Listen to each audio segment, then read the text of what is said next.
Tango One at the top, we are at pop-up vehicle. 10-4, Tango One, you have control. Tango One copy. Stand by. Stand by.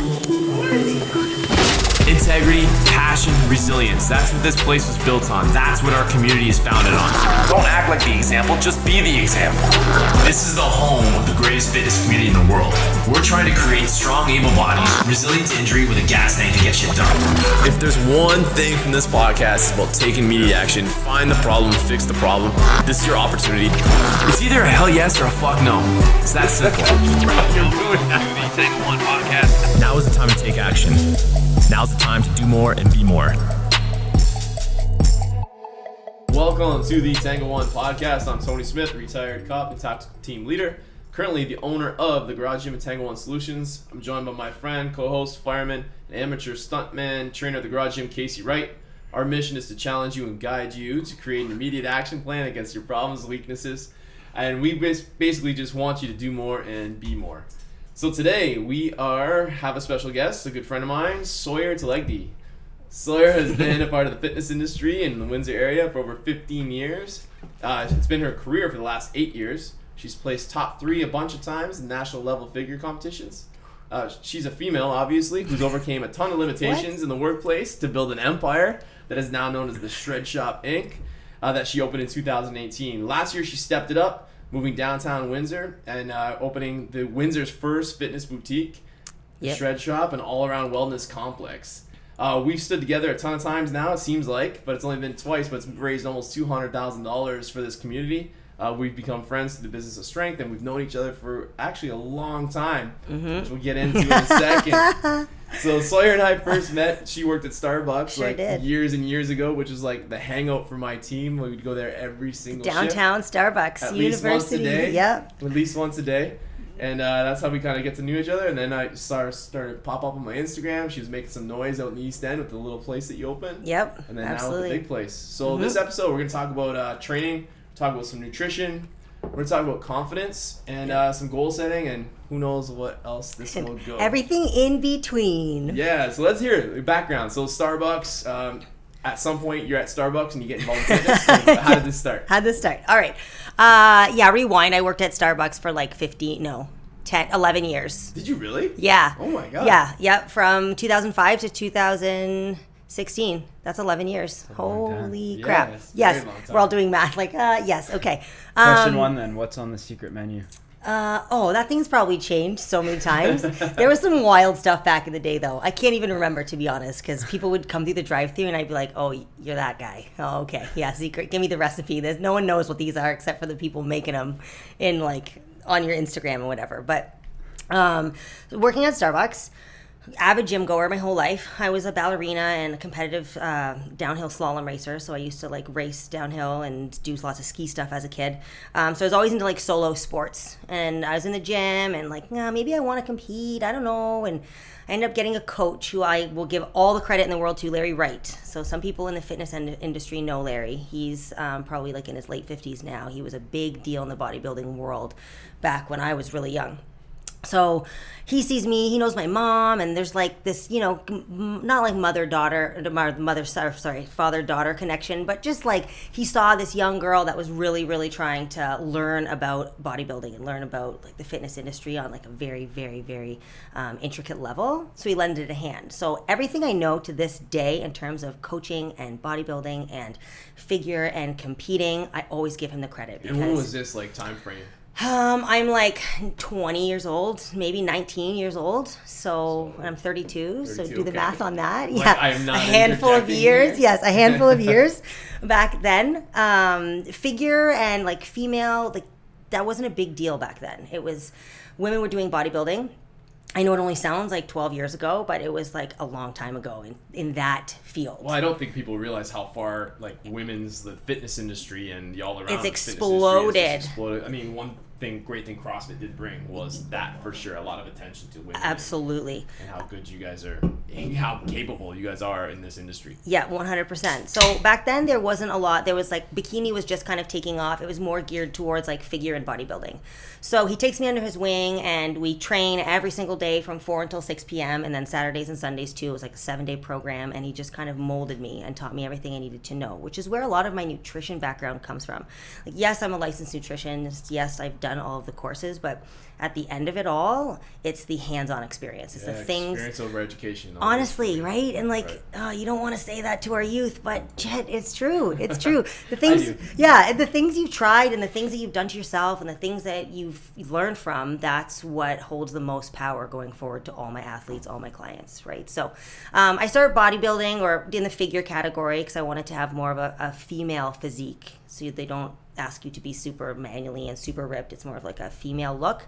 I was a dancer for a long time, so I was good on stage. It kind of translated, and I just started placing really well. I just was like walked up there, take home like 3rd place. Okay, So fill me in walk up here. there. I don't know, and I'm in this industry. Yeah. What is the difference between figure and bikini? Okay, so first of all, what you wear Of is course you asked. I didn't know. I have no idea. Do you know? You don't know. No, I There's have no no way idea. you know. no, unless you're in the industry or you follow it. I asked what he wanted me to ask. Yeah, He wrote it he's to like, me right now. he's like, make sure you find out. So bikini is generally, first of all, your outfits are different. So you've got like an actual bikini versus a posing suit. So the way, like where it connects and how it fits you and what it covers is completely different. Okay, so like aesthetically, when you look on stage, your outfits are different.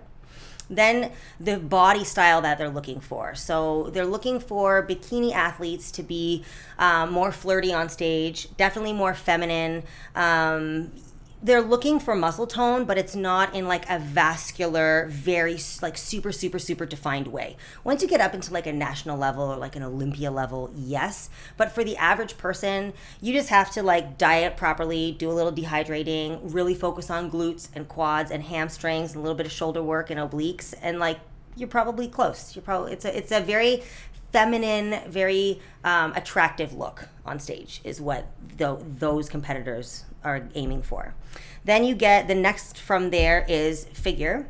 And figure, they do want a little bit more vascularity. They want a little bit more muscle definition. They're looking for symmetry. So they're looking for, are your shoulders the same size? When you pose, do you see, similar traits on either side of the body? Is one thing trained? Because it just shows, your symmetry shows your ability to grow and isolate certain body parts, right? It kind of, as much as you think that you're just being judged on stage for like being in a bathing suit, the judges know what it took to get there, and when they see like symmetry on both sides of your body, when they see the way you pose, the way you carry yourself, it just kind of speaks to your level of dedication prior to being on stage. So that's the thing a lot of people don't really think about.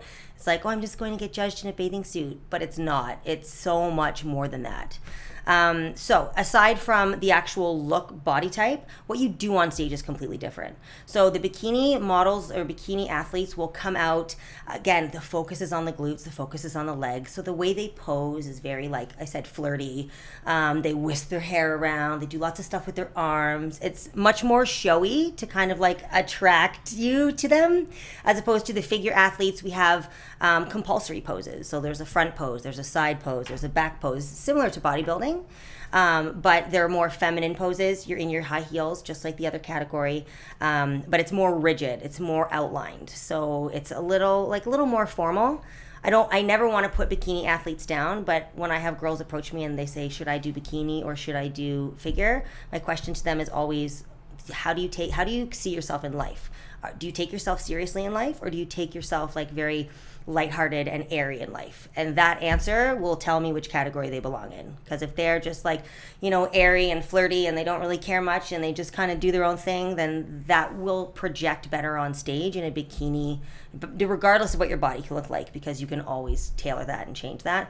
Your attitude needs to change. And the people who want to be seen more professional or want to be seen more of an athlete and less like, I did a bikini competition once. I always kind of gear them. If you look at yourself a little bit more professional, then this is kind of the way you want to go. So it's really just where you want to be in this industry, right? I mean, a lot of people nowadays are only really doing it for sponsorships. Yes. Right? For Yeah. Instagram sponsors. For those people that hit our DMs with everything, join us, we'll give you 30%. 100%, right? So that's you took what that, it is. you went from there, you're with Larry Wright, and then you get into Good Life? Is that where you went next? Yeah, so I was competing. So once I start competing and I start like making a name for myself and people start to realize like, oh, this girl does well, and they see me at the gym. I'm still at Starbucks behind the scenes, right? People start approaching me saying, can you train me? Can you train me? And I was never someone who was going to put because the gym is life at this point. I was never someone who was going to put my gym membership on the line to like low-key train under the radar. So one of my best girlfriends to this day, Pam Drury, her and her sister had opened a little boot camp facility. It was mostly body weight and spin classes, and it was called Work It. It was right across from Tepperman's on like Edinburgh back there. Yeah. And so I kind of rigged a deal with her. I was like, listen, I need a place to bring clients and train one-on-one. Meanwhile, I've never trained anyone in my life, so I'm just going to wing this here. I'm just going to figure this out as we go. Could I use your space? And like, what would rent look like? She's like, rent would look like you teaching some of the classes because we're shorthanded. I'm like, sure. Also never taught a boot camp in my life. No problem. I'm just going to fake that till I make that too. So I like go home and I call all these people that were interested in training. I'm like, yes, I've got a facility. I've got what you need. I don't know if I have what you need, but I have what you need. And let's meet on this day. And this is what pricing is going to be. I'm like on my computer. What should I charge for an hour of training? Like just figuring it out off the cuff. And then the next night I am just like on Google and figuring out things that I've done in terms of like circuit training and like just writing down boot camps, which at the time, because it was mostly body weight, I had to do with them, right? So there wasn't like coaching walking around. It was like, you guys need to follow me because without watching me, you have no idea what you're doing. So I started teaching there mornings and evenings, and on the off hours, outside of my Starbucks schedule, I would do one-on-one coaching, just kind of for cash, just to kind of see how it went. Started building more and more clientele base there, started building more and more clientele base with people coming to the actual class, really liking the way I taught. I was like, wow, there's something here. And that's when I kind of realized, like, coming from an individual sport person my whole entire life, I started to really understand the value of group training. And again, this is before like I had ever tried CrossFit. This is like right when CrossFit was just taking off and coming to Canada in a big way. And I was starting to understand like, this is why people do this. Like the motivation is the group mentality. Like they love looking at each other and looking at me instead of just a one-on-one coach. So then Pam ended up closing down that facility, and I was like, okay, I'm going to open up my own space. Like, this is it. This is the time. I got all these people ready to rock. I'm going to open up my own gym. And then the next week, both my parents were diagnosed terminally ill, divorced, but like 2 days apart from each other. How weird is that? So my dad was given 15.4 months to live, and my mom was given until her organs didn't know what to do inside anymore. She's got like a short gut syndrome, and she had lots of issues from a cancer a long time ago. So they were both on like borrowed time.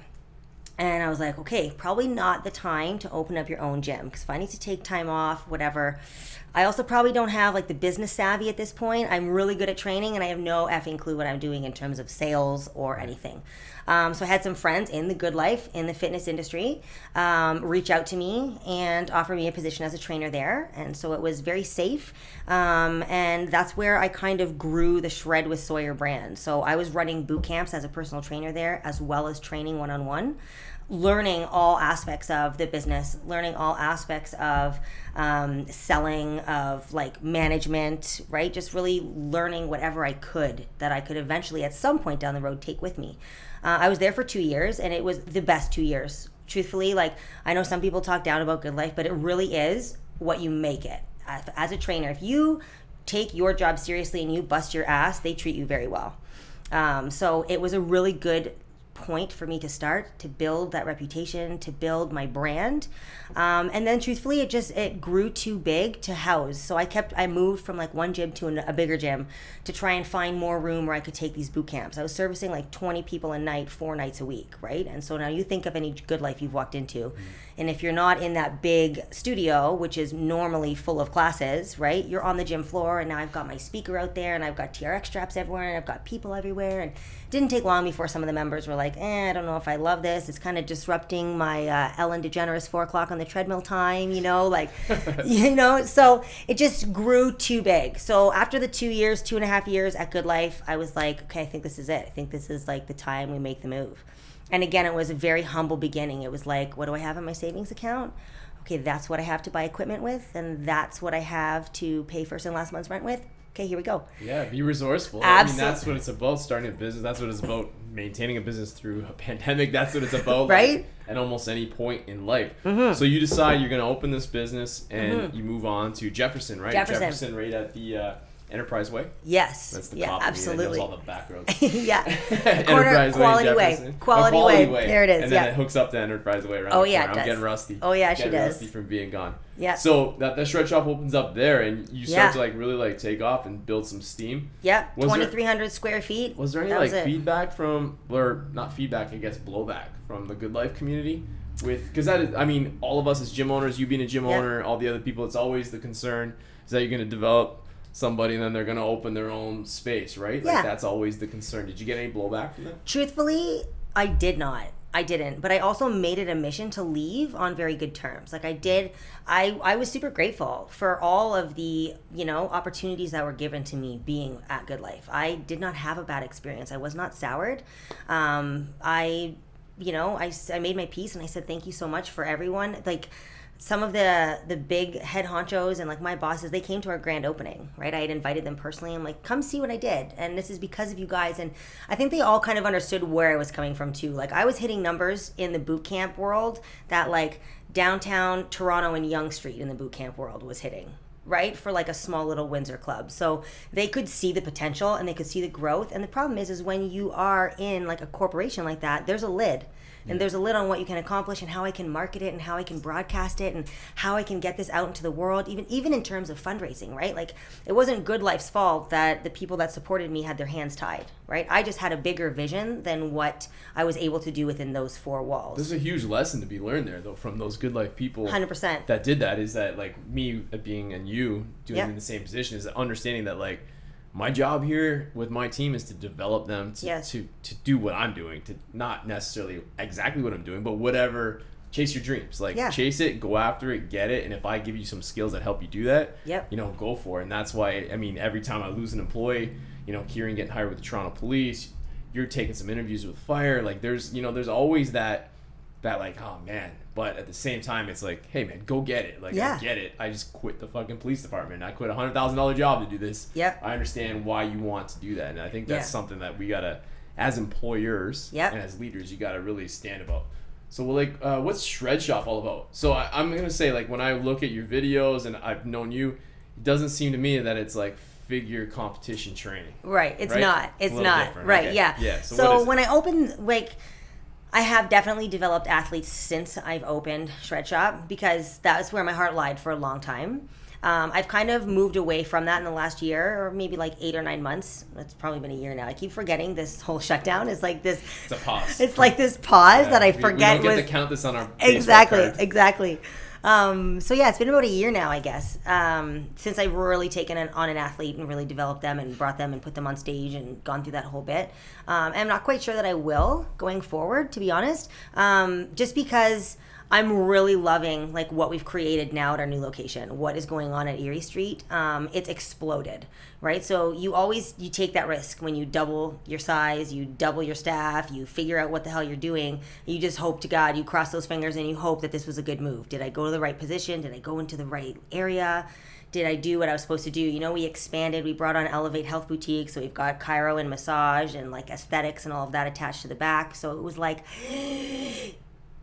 And it's paid off huge. It's paid off huge. But the vibe has changed a little bit, right? So we had a lot of females when we started because this was like my following from Good Life. And now we're getting more reputable with the male community. Now a bunch of my friends from high school, a bunch of like women's boyfriends are like, wait a minute, my woman is getting jacked, more jacked than me. How is this happening? Isn't that funny? Where are you going? You guys get it too, right? That's So exactly women lead right. the way in group fitness because guys, at the beginning, you all have that meathead mentality, like, I'm just going to go, I'm going to lift my weights with my headphones on, and then I'm going to go home. But then you're like, well, I can do that with my friends. Well, we can all be that serious in a group setting. But guys need to see that that's, like, not a female world. It's not like we're all doing aerobics in our onesies, right? It's hilarious because, I mean, you're obviously a woman, and so, seeing that kind of, like, prejudice coming from the guys, I can kind of get it. I mean, I would probably be the same. But I'm like a SWAT guy trained at Jim Jones, like some of the hardest things you could ever do, Yes. and we still couldn't get guys. Like I thought I was gonna be training athletes and like warriors and like men that just wanted to be jacked. Yeah. And we sat here in our first year. I think we were at like 95% women. Yeah. And I'm like, what happened here? But at the same time, it also opened a new dynamic for me, as I thought I would be doing something one way, and I started doing something another way, and loved it. It's so funny how that happens. And then the men started to come, and we've raised it to. It's just it's building, because you see that you see it with like once more and more guys come into it, you see that ego a little bit. Yeah. And then until you kind of do a class, I think the idea of I know I would have, or I did think of this at first, is you think of the boot camp kind of style classes as like chicks and bands and just. Yeah, we're all doing whatever, glute bridges, right? and that's it. Yeah. My favorite. Glute bridges are fucking hard. But then you see guys come in, and it just once you run through that workout, and there's different types of that cardio movement, and you start to see the body develop in that way, and you have that team atmosphere.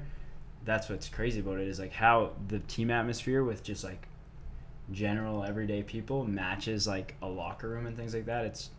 It's definitely. I mean, I've softened up lately, but my favorite, I don't know about you, for me, it's when the guys come in and they're like, well, I don't want to lose my strength. Yeah. And I'm like, you and I have just finished a workout, and I'm like, what do you mean? And then they tell me their strength numbers, and you're like, well, bro, you're not strong. Yeah. My wife is over there Yeah. deadlifting and bench pressing more than you. Yeah. So how about we work on your strength? Come here and let's work on your strength. Yes. Let's lose that kind of mentality that you're so strong because you go to the gym and do 4 sets of 10 and then sit around on your phone and then go get a drink of water. Come here, get a coach. That's how I got strong, and that's how I'm going to continue to get stronger. We all have coaches. Everybody who's successful has a coach. You have a business coach. I have a business coach. Yep. We have strength coaches. There's all people that we're constantly learning from, and be that person that's able to say hey, maybe I'm the strongest guy in this room. Yeah. But that means that I should probably go to the next room. Absolutely. Because I want to be stronger and I want to chase the next guy up, right? Yeah. Or girl, for sure. That in time, right? The thing with these classes, it's how many people go into a gym on their own. Whether they know how to program or not on themselves is a whole other topic. But you go into the gym, and I used to all the time. I wasn't working, so I had 3 hours to kill. But you go into the gym, you spend 20 minutes on the treadmill trying to think of what you're gonna do.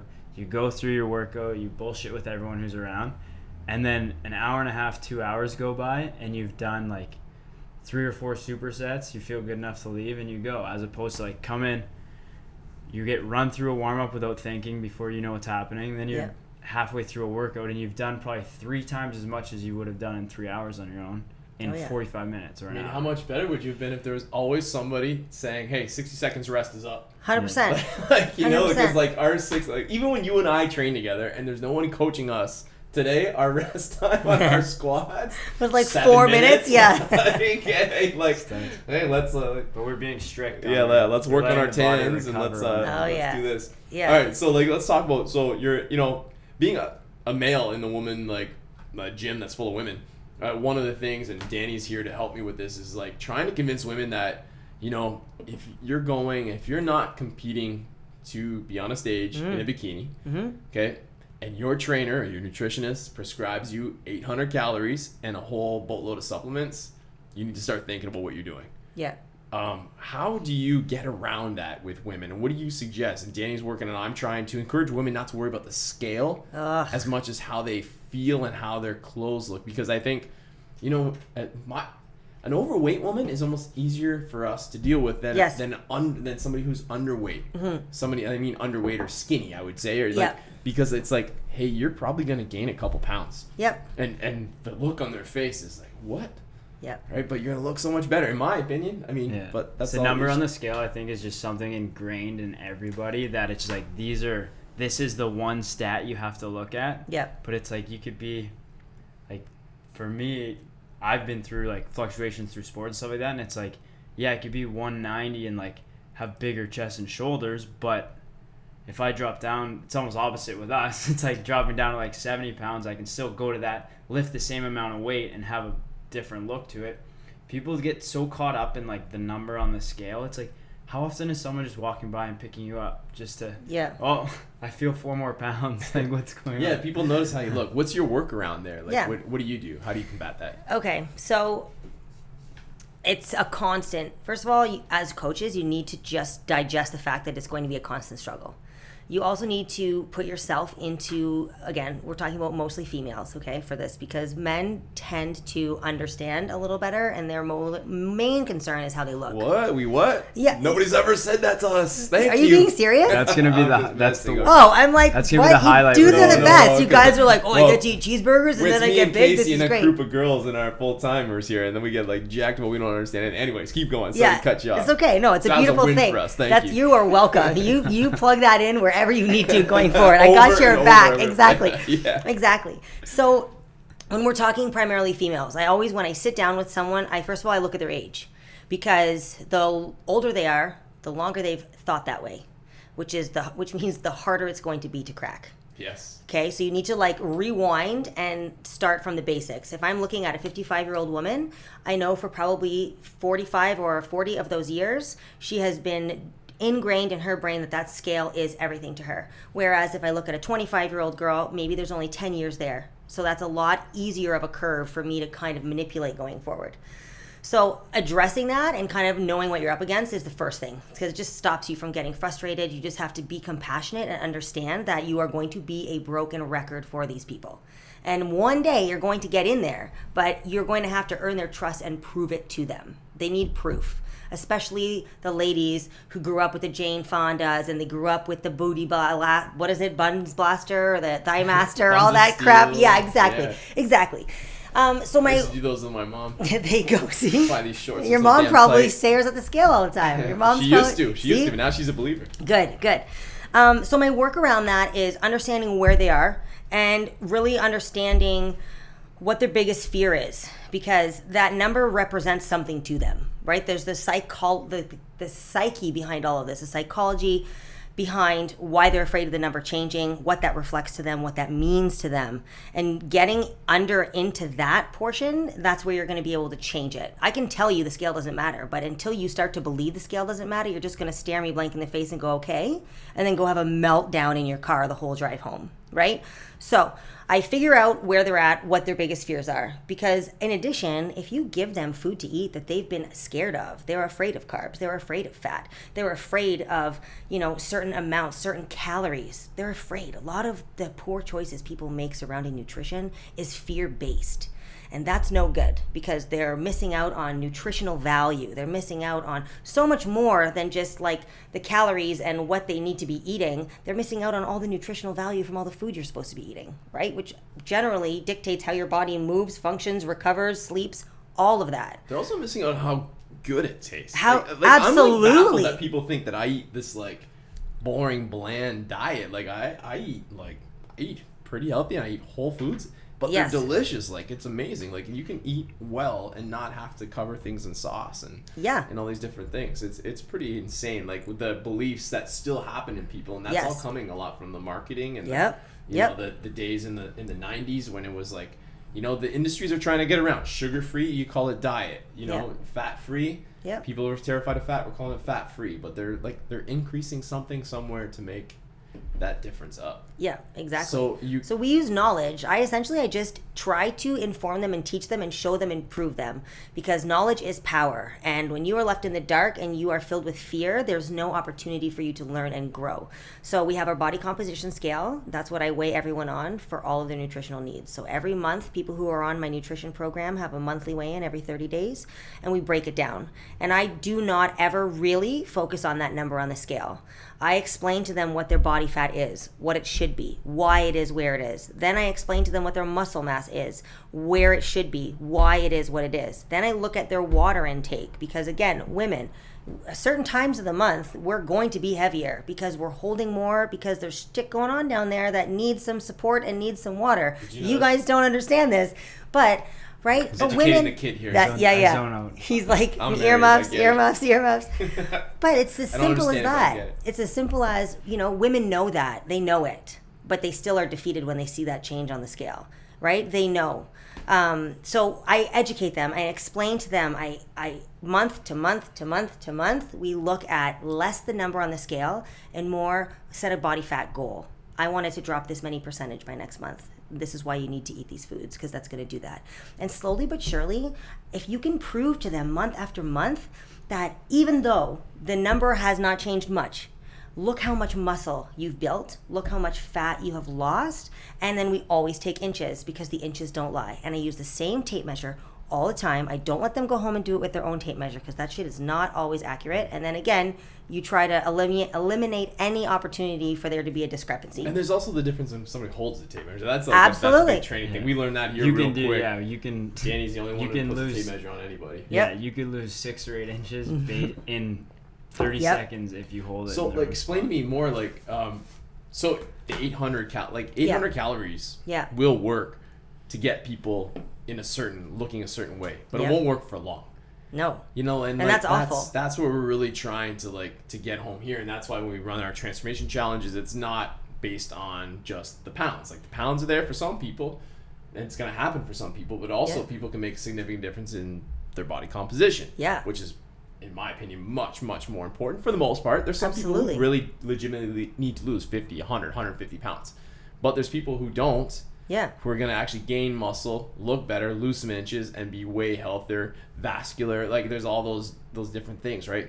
So what would you say to somebody who thinks, like, hey, I want to be on this. I want to do this bikini diet. Even though, like, their goal isn't to be on stage, they want to be just healthy and nutrition and look better. Like, how would you explain that? I'll be honest with you. Like our listeners, there's somebody listening right now who wants to just lose a lot, crash the diet, lose a lot of weight. Okay, someone listening right now needs to hear me say that I have never in my entire career given someone a diet with 800 calories on it. That might be the exaggeration, but yes, you understand what I'm saying. No, for real. Yes. For real, never. Even a bikini competitor. Because 800 calories is nothing. And it's dangerous if you're a competitor and you're doing the intense workout you're required every day, in addition to the cardio that's required of you to build the muscle, maintain the tissue. There's just no way you're going to be at a caloric deficit like that. You're probably burning 600 calories a day. So what, you ate 200 calories that day? Exactly. There's no way that works. Okay, so let's rewind. I've never given someone 800 calories simply because it's not necessary. It's 2020. We're smarter. We're so much smarter in the fitness industry than we ever were. We know so much more. Even us just having this conversation about body composition versus scale, in the last 10 years, that is a huge accomplishment. The fact that the health board just redid body fat and like what the healthy ranges are, that's huge. That's a huge thing because they're looking at it like, no, you are not obese now if you fall within this range. Even the food charts that they've implemented into the schools and the daycares, like that, I think last year significantly changed, like the grains and all these things that were exactly. That's a big point too, because I even remember in probably like later in high school they would do like body composition testing. Yes. And majority of the time, like athletes in particular, it would say close to obese or obese, course. and you're like, I have a 6-pack. Yeah, and it's I have 2% body fat. What do you mean? Just the way the numbers were. So the fact that is changing now, and that's like the science we've got to use here for some of our like transformation challenges. Stuff, because you guys bring that scale in too, don't you? The scanner. The scanner, that's what it is. It tells you everything. It's crazy. Yeah. But I mean, I remember getting my life insurance, and this guy comes into our house, this overweight guy, and he like takes all my stats, and he goes, your BMI, you're obese. He ranks me as obese. And Danny was like 8 months pregnant, and she gets like perfect. Now, she loved it, but like I was looking at this guy like ready to rip his head off. Like, hey, get out of my house, obese. Yeah. And like, I got to pay a premium because you think that the BMI is like...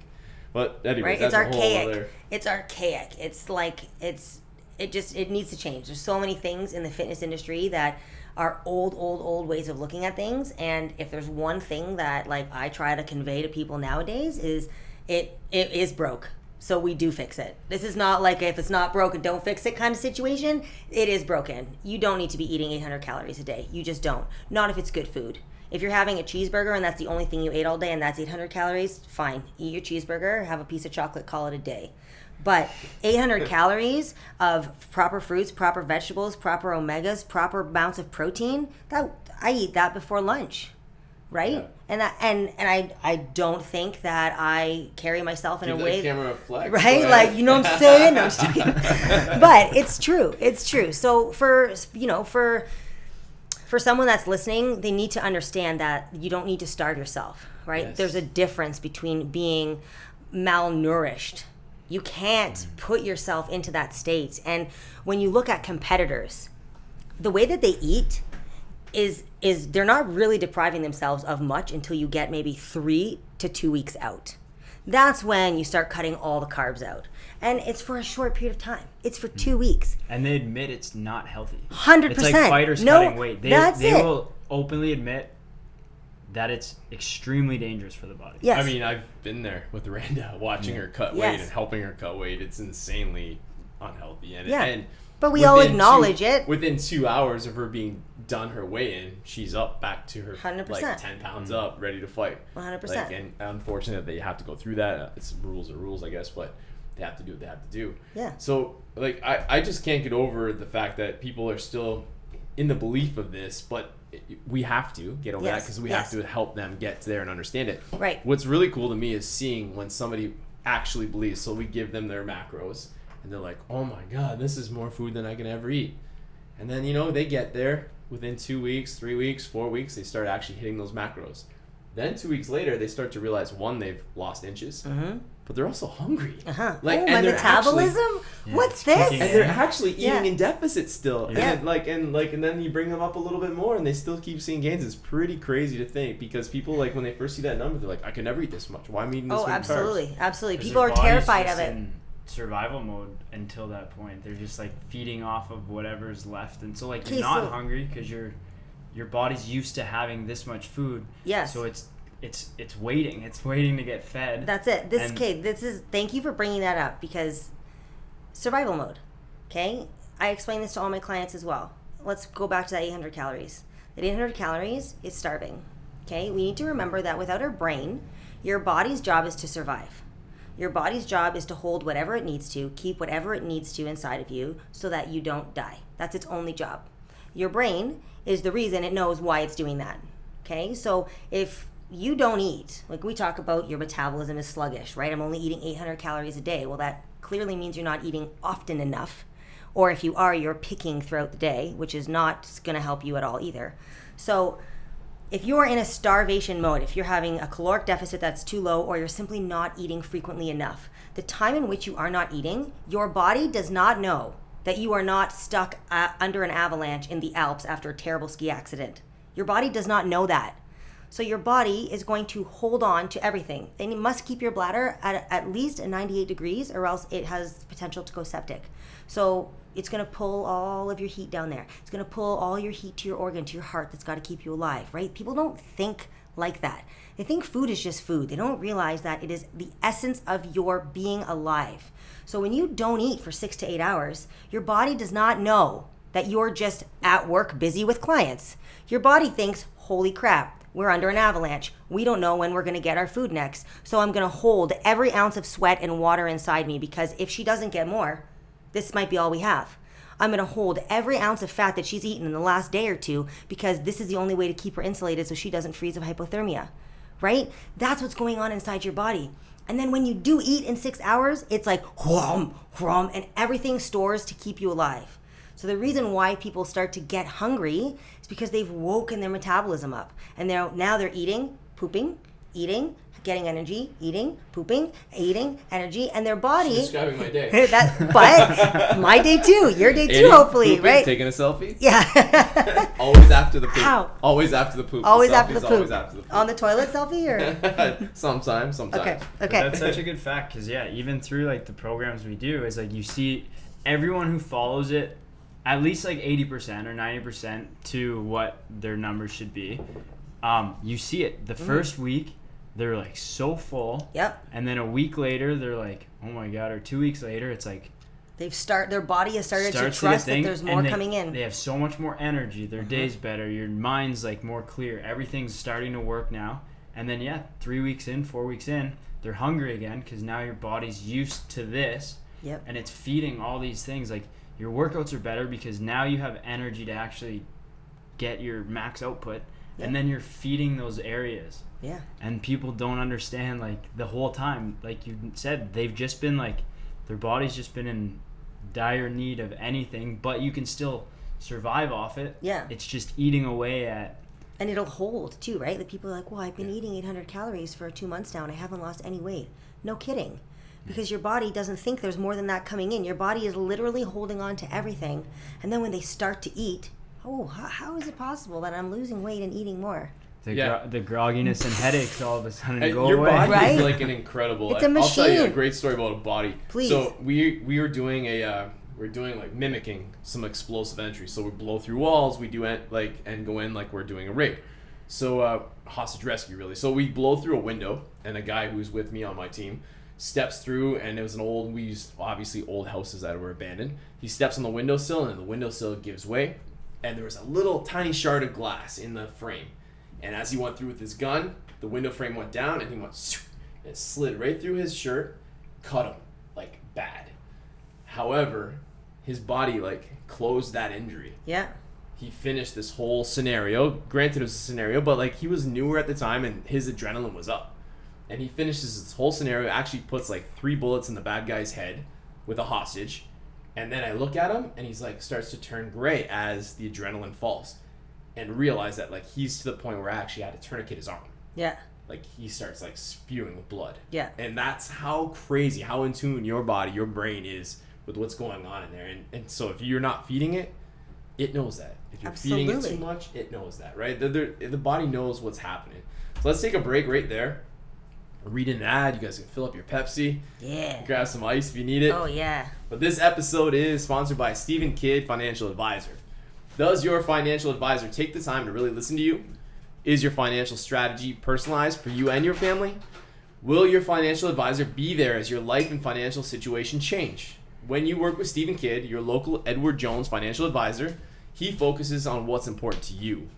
You'll work together and use an established process to create personalized financial strategy backed by the advice, tools, and resources to help you reach your goals. And you'll partner to help your strategy stay on track. Contact Stephen Kidd today, 519-734-8599. That's 519-734-8599. Edward Jones, member Canadian Investor Protection Fund. All right, let's flip the script a little bit. So, Sawyer. Yes, You sir. are a woman, obviously. Okay? Yeah. And when we talk, you stand out. Like, and John Mack described it best. He's like, that is one badass chick. She walks in with her raspy voice, her tattoos, slapping by with everybody like she owns the place when you walked into our meeting with the Bruising Q's. What's your confidence always like that? Whoa, I told you I wouldn't Wow. throw you for a loop, but I got you Like, with this deep one. You know what? I have to say, it probably was. It probably was. And I will give the credit to, I grew up in a household full of boys. So like you were either confident. Fight or flight. yeah. Like you either hung or you didn't hang. That was the option. I have 2 brothers. I have 6 cousins. 5 cousins. So there's 7 of us in total, and they're all boys, and I'm the baby, and I'm the only girl. My dad is a psychologist, child psychologist. My mom was a grade school teacher, so they were like really good with kids. Madame Telegdy. Right? A second kid, that's My right. grade school. Your grade She school. never taught me, but she was like, we all knew, obviously all knew the teachers anyway. Sorry to cut you off. Yeah, but no, it's a good story. Just another reason why this place is so small. Why Windsor is so small. I think that there was just no, like, I don't understand women so much. Like I don't like, I get them in a fitness component, and I reason with them, and I am compassionate to their every need. But even like my friends, I have limited female friends, just because I always jive more with boys. And I think when women are really catty to each other at a young age, and when women are very skeptical and rude and mean to each other, it breeds a lot of insecurities. And I don't think I had a lot of that in my life. It was a lot of boys outside playing sports, doing stuff. No one really gave a crap what you were wearing, what you looked like. I didn't know what makeup was till I was like in grade 10. Yes. I get asked, it's funny, I get asked that question more often than you would think. Like, Really? more and more people are like, were you always this confident? It's a strange question to ask, but... Well, we actually had like an offshoot of this conversation today based on a book we had both read. And the conversation was like about basically women being attracted to confidence. And it was through a book. And I think like that's... And not even in a sexual, I think women are like... we obviously, it's just me and Casey. We were talking about that a little bit. But like, I'm talking like... I think women are attracted to the confidence of other women, like in like a way of like I want to be like that, yes. not so much idolizing like, it. Right. So, you know, if you were to give some advice to any of our listeners, I mean, men or women, because everybody I think should have some confidence. What would you think? What do you think an actionable step they could take to get that?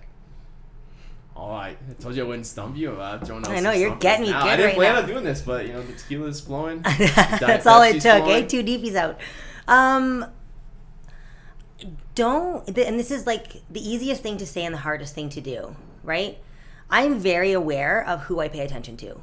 There are some people on my Instagram that I've muted. Like, that's a real thing. I learned how to do that. You can mute them. So that means you don't delete them or unfollow them. They're just none of their stuff shows up. I've muted multiple people because when I look at them, sometimes I might like feel bad about myself, or sometimes I might try to compare myself to them as a normal human would. Someone's got something I don't have, and I'll focus on it. But I think being able to identify that that's what I'm doing, and being honest and open with myself that is not a habit, and that's not something that's going to get me where I need to be. Spending time, and I'm just very honest about it. And I look at it and I go, oh, and then I stop, and I'm like, in the same minute, I've trained my brain to just be like, spending another minute on the couch looking at this person's Instagram account is not going to make Shred Shop more money. It's not going to make my clients happier to be there. It's not going to do anything for me, and I'll just mute it. And I'll just get it out of, so I never am struck with that moment again. It's actually the opposite, because it's actually making Shred Shop less money, making your customers less happy, because you're not focusing on what you should be doing, what you should be putting out. Yeah.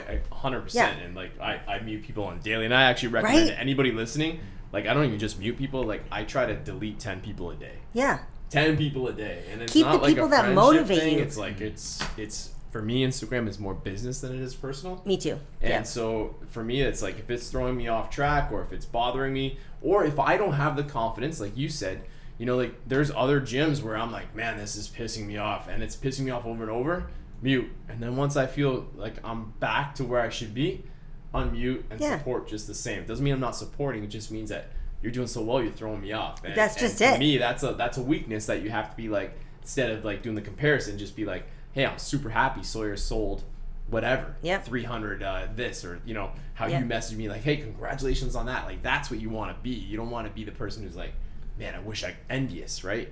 And envy's a monster. Rather reaching out and being like, hey, Sawyer, how did you do that? Yes. And you're surprised at how many people, even though we're in this small little city, we're in the gym industry, but I think it would go like that for anywhere. Yeah. This small little city want to just help you get better, because people are super quick to share their successes and how they did it. And there's a lot of people out here. We don't have to all compete and like step on each other's throats for it. And stuff online isn't always true. No. That's a big thing, especially honestly. Instagram too. Like, no way. Instagram's still like sort of newish. Like I couldn't, if in high school I didn't have Instagram. Yeah, me neither. And I couldn't imagine having Instagram in high school. Yeah. And like such a big thing. Like people look, like you talked about earlier about your fitness competitions and things like that. It's like for those final 2 weeks, you're starving yourself. You're cutting your water to look shredded. That's what people are doing for that one photo that you're sitting there upset about, thinking you should look like all day long. And guess they've also put 3 filters and 6 different settings on it to reach that. Yeah. Right. So I think it's just like some people, it's very easy to realize that. Yeah. There's a mix between it's fake and it's Photoshop. Yeah. To some, it is hard work and things like that. But also, like, you can't get caught up on stuff like that where it's just like, this is bothering me because they look this way. It's like, one, take the approach of like, message, how did you look like that? Yeah. And or look at the facts, like, if I trained for 3 years and then that final 2 weeks cut and did this, maybe I can do that and then change that perspective to fuel. Or like you said, if something's bothering you business wise, use that to fuel it into some sort of positive way or take away from businesses what they did. Well, in a lot of ways, it's almost insulting to the person who's put out the great picture or the success story of their business. Yeah. When it's like, somebody walks in like, I want to have a body like you, right? Like, that might be an exaggeration these days, but like back in the day. And it's like, well, man, like, okay, we can work on improving your body. Yes. However, this started 15, 20 years ago.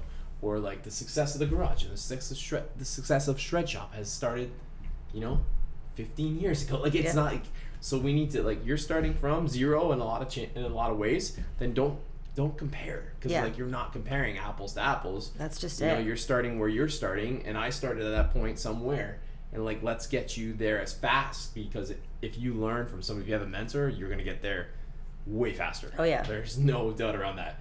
So you talked about limitations, and I love hearing when people like admit weakness, because it's like proves self-awareness. One of the tattoos on my neck, okay, is that self-awareness. So you're not business savvy. You said you were not business savvy. I definitely was not business savvy. I still, like, when you sit in a room full of business people. Oh yeah. Man, do you feel dumb? Yeah. Right? Like, it's I'm like you whew. think you're like awesome, and then you go in and you're like, there. Remember that mastermind we during this break? We're like, at the break, I'm like looking at you guys, and you're looking at me like I understood. I'm like, I'm not getting any of this. Yeah. But yeah. So like, what are some of the limitations you've overcome? Business wise? Yeah. Oh man. Sure, let's start there. Let's hear all your limitations. Oh my god. Let's start with business. Okay, start with business. Honestly, like, just faking it. I swear to God. Like, this sounds ridiculous, but there's so many things on a daily basis. I just like cross my fingers and go, I hope that works. Like, so many things. And the limitation would be just the knowledge behind it. I've never done it. I'm going out on a limb. I'm trying something new. I'm going to run a new promotion. I'm going to advise a client to do something either nutritionally that I'm pretty confident in, but I'm not 100% in. But I'm trusting my gut every single minute of the day, and I'm just hoping that it works.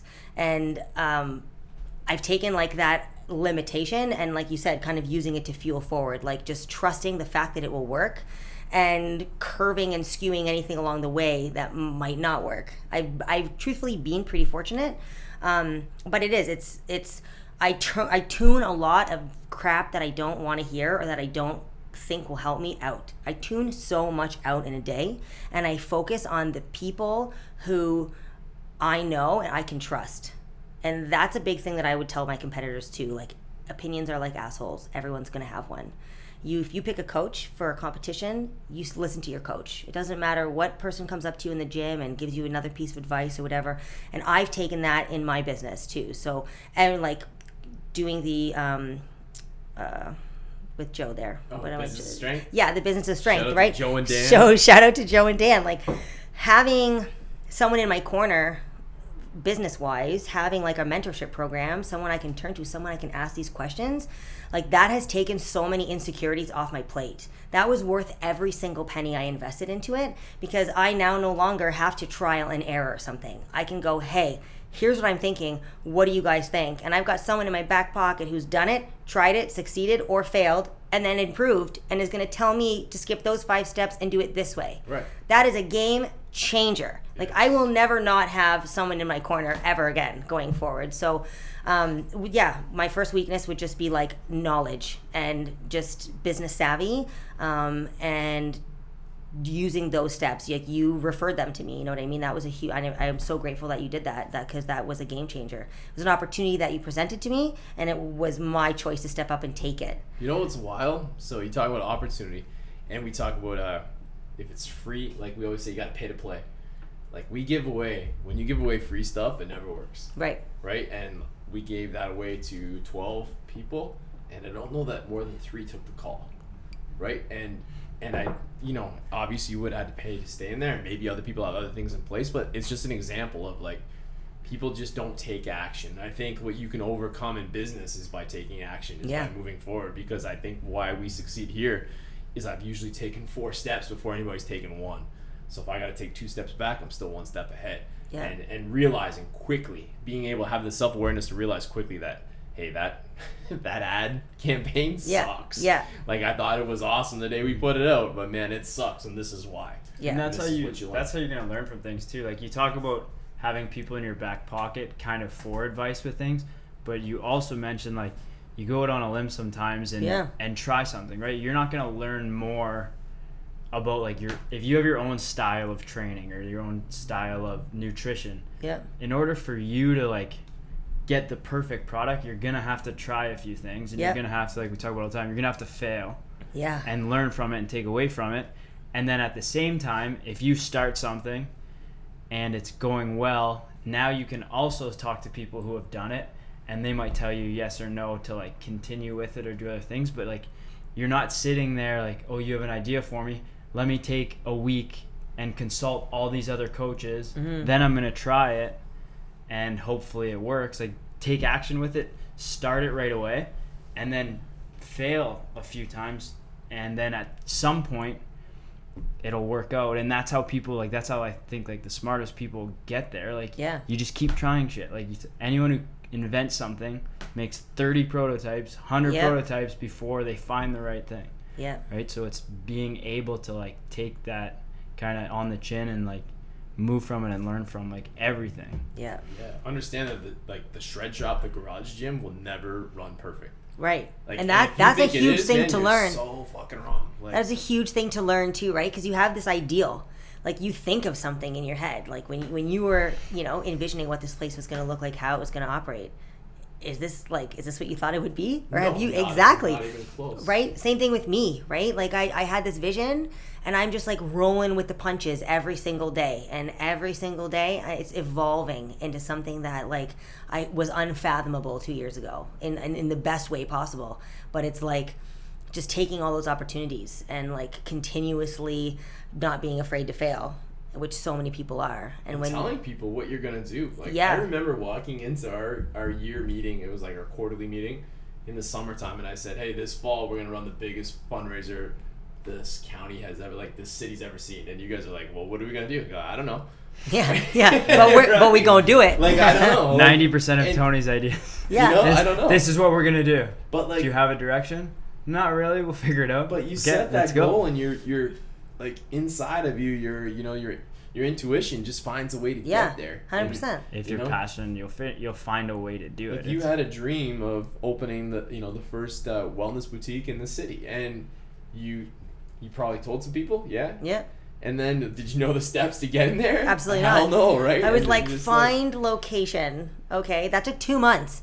It took 2 months to find commercial space that was big enough, had what I needed, because I'm like just me, right? I wasn't hiring a crew to build it. Exactly. It was like me and my boyfriend, who's a carpenter, who was helpful enough to be like, yeah, let me do this for you. But that was it. It was just the two of us who built both of them. So it's like, sure, I know so many things now that I didn't know before. I know I can build things. I can tape in mud like you've never seen. I can paint, but it's just not being afraid to do it. Here comes the chirps. Oh, no. That's why I was going to say nothing. That's why I hired Casey. Were you the grunt work? Did you do all this stuff too? Casey walked in here and he's like, "Oh, I don't know much about the gym, but I like working out, and I can build some stuff." I'm like, "You're hired." Yeah. You're hired. And here's the list of things that need fixing. Yes. And he spent that, but you know what? It made him be around here more, and it made him like catch on quicker. And like when you're hiring somebody, you're looking for a passion for fitness, I think, and a passion for people. Yeah. Passion for people and passion for fitness, and that'll get you there. And everything else, you teach along the other way. Skills you learn along the way, and as long as you have those and you have some kind of like love for working out, you're gonna get there. Yeah. So I think that's like really about it. Unless you got anything else going on, you good? I think I'm good. Yeah. What else you got? What's the plans for the future? People want to get a hold of Shred Shop. What can they do? Yeah, they can visit our website. We're just in the transition of like ironing out our sweet new schedule, as everyone in the gym industry is. Yeah, I hope by the time this is out, right? We're open. But this is like, hopefully, guys, if you don't know, like for the time frame that this is shot, is like we're waiting for we're hoping to check our phones when we're done this and be both open. Yeah, we're all sitting on the edge of our seats right now for like the last week and hopefully never again. So www.shredshop.ca is our website. We've got all of our class schedules. We've got all of our pricing options. We've got everything that we offer about us. Learn who the team is, what we offer, what we do. There's testimonials. There's live video streams there so people can see what we do in class. And also on our Instagram, shredshop.inc. We've got like the link tree. You can do online shopping. You can check out every piece of information we've ever put on the world, out into the world. It's all on the interweb for you to use. And all your nutrition stuff's attached to that as well. Yes, yeah. All of our nutrition information and how to get involved and enrolled, it's all on the website too. All right, everything will be in the show notes, guys. All that stuff that she said, all the links, all the Instagrams, everything. So please follow Sawyer. Thank you for having me, guys. And thank you so much for coming. It's just a pleasure to know you, first of all. You bring so much energy into the room.